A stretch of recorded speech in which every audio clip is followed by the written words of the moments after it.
우리 부부의 귀촌 프로젝트. 전원주택 팩트체크. 이것만은 알고 결정하자.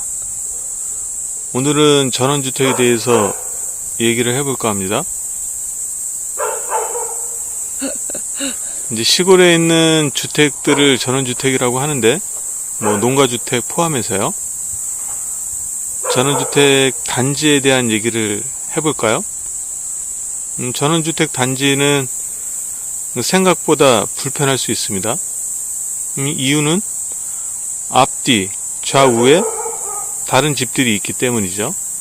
물론 시골에 주택들이 주변에 집이 있는 것은 다 비슷한 상황이긴 합니다. 하지만 전원주택 단지의 경우에는 집과 집 사이가 굉장히 가까운 데가 있죠. 그런 데는 도심에서 생활 공해로 느꼈던 소음, 진동, 먼지, 악취 이런 것들을 그대로 접할 수 있습니다. 일례로 옆집이나 거기서 조금 떨어진 집에서 큰 개라도 키우게 되면 방금 여러분들이 들으셨던 그 개소리를 늦은 밤이나 새벽에도 들을 수 있다는 것이죠. 한두 마리가 아니고 여러 마리면은 정말 잠도 못 자고 그 개소리에 스트레스를 굉장히 받을 겁니다. 물론 다른 동물들을 또 키우게 되면 그런 동물들 소리도 감수해야 되고요. 지금의 소리는 낮이니까 괜찮은데 이 소리를 밤 늦게까지, 새벽까지 듣는다 그러면은 스트레스겠죠. 게다가 전원주택 단지는 관리비라는 걸 또 부담해야 됩니다.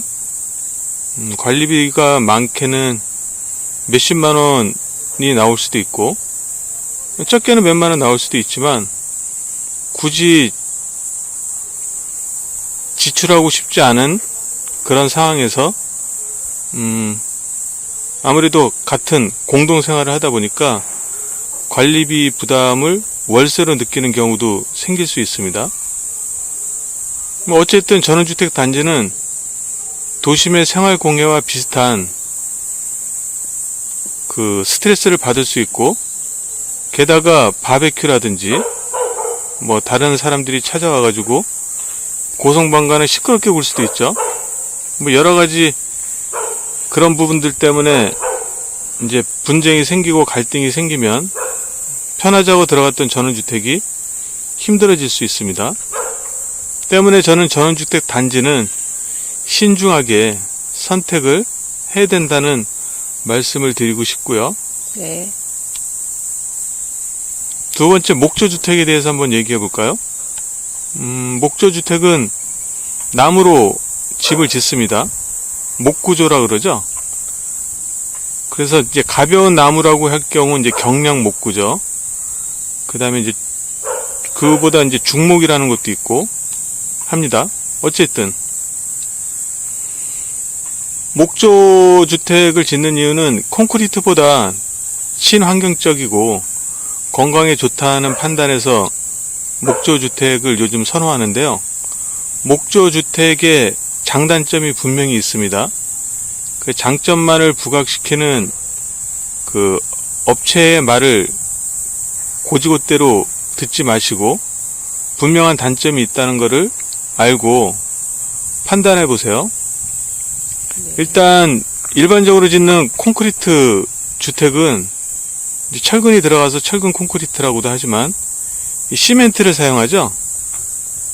이 시멘트는 쓰레기로 만들어진다는 거 아십니까? 재료에 쓰레기가 들어갑니다. 아, 그래요? 네. 후쿠시마 원전에서 나오는 그 방사능, 그런 쓰레기도 시멘트로 만들어집니다. 시멘트와 모래, 자갈, 이게 섞여서, 물하고 섞여서 이제 콘크리트가 되는데, 어쨌든 유해물질, 발암물질이 나온다는 거죠. 방사능 쓰레기가 시멘트화 돼서 집에 지어진다면은 그 집에 머무는 동안 계속 그 방사능 물질을 마실 수가 있겠죠. 그래서 콘크리트보다는 친환경적인 목조주택을 그래서 선호하게 되는 겁니다. 하지만 목조주택도 일반 원목을 쓰는 것이 아니고 집성목이라든지 MDF라는 그런 목재를 사용하는데 여기에도 화학물질이 들어갑니다. 원래의 나무만을 가지고 집을 짓는다면 친환경적이겠지만 건강에 좋겠지만 아시다시피 그런 나무를 사용하게 되면 벌레도 많이 끓고 게다가 그런 나무를 짓게 되면은 뭐 원하는 형태로 집을 짓는 것도 쉽지가 않죠. 게다가 이제 비싸고 그러다 보니까 저렴하면서 경제성을 따지다 보니까 이렇게 이제 집성목이라든지 MDF가 주를 이룹니다. 하지만 나무는 아시는 것처럼 수분을 빨아들이기도 하고 뱉기도 하거든요. 내보내기도 하죠. 무슨 얘기냐면은 실내나 실외 온도나 습도에 따라서 어떤 때는 건조할 때는 습기를 내보내기도 하고 또 습할 때는 습기를 빨아들이기도 하죠. 근데 중요한 것은 시간이 지나면서 뒤틀릴 수 있다는 거예요.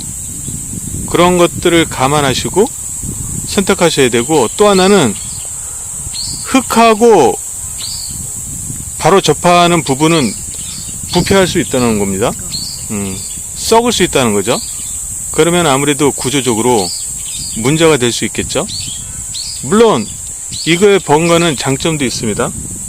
하지만 장점만을 부각시키는 경우가 비일비재하기 때문에 단점을 한번 말씀드린 거고, 그래서 목조주택을 그런 단점을 보완할 수 있는 방법을 생각하셔서 선택하셨으면 좋겠어요. 마지막으로 제가 오늘 여러분들에게 소개시켜드리고 싶은 책이 있는데 한번 읽어보세요. 제목은 부부의 집 짓기. 부부의 집 짓기.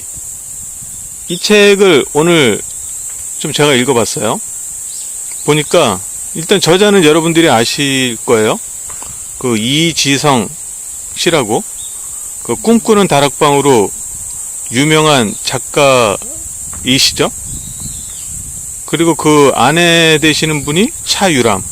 뭐 제가 알기로는 당구 선수로 알고 있습니다. 당구 여신이라고 해요. 그 두 사람이 지은 책이 지금 방금 말씀드렸던 부부의 집 짓기입니다. 이 책을 보면 지금 제가 설명드렸던 내용도 나와 있고 또 기타 집을 짓는 데 있어서 주의해야 될 사항들이 자세히 나와 있어요. 집을 짓는데 이 정도 책을 보고 판단하시는 게 굉장히 도움이 될 것 같습니다. 생각보다 유용한 팁들도 많고요. 그래서 저희 부부도 지금 집을 짓는데 어떤 구조로 어떻게 지을까 지금 고민을 하고 있습니다. 약 5가지 정도로 지금 범위를 정해두고 하고 있는데 잠깐 소개시켜드리면 첫 번째는 모듈러 주택을 한번 검토하고 있습니다. 두 번째는 전원주택을 짓는 곳이 지금 그 저희 땅 있는 근처에 있더라고요. 그곳에 있는 집을 한번 얻어볼까? 이런 생각도 하고 있고, 세 번째는 그 펜션이 있는데 그 펜션에 지은 집이 뭐 나름 마음에 들어서 좀 더 그 집을 탐구해 보려고 합니다. 네 번째는 그 주변에 알고 있는 그 저희 아내의 고모, 지인이 살고 계시는데 그 집도 한번 분석을 해보고요. 마지막 하나가 생각이 안 나네요. 이렇게 범위를 정해두고 과연 어떤 것이 가장 저희한테 적합하고 좋을까. 혹자는 이런 얘기 하더라고요. 가장 좋은 집은 비 새지 않고 겨울에 따뜻한 집이라고. 이런 집이 가능하도록 계속 탐구해서 급하게 서두르지 않고 순리대로 결정할 생각입니다. 혹시라도 저희 부부처럼 집을 짓고자 하시는 분들은 너무 서두르지 마시고 여유를 가지시고 순리대로 결정하셔야 될 것 같습니다. 그래야지 나중에 후회하지 않겠죠? 오늘은 여기까지. 안녕. 안녕.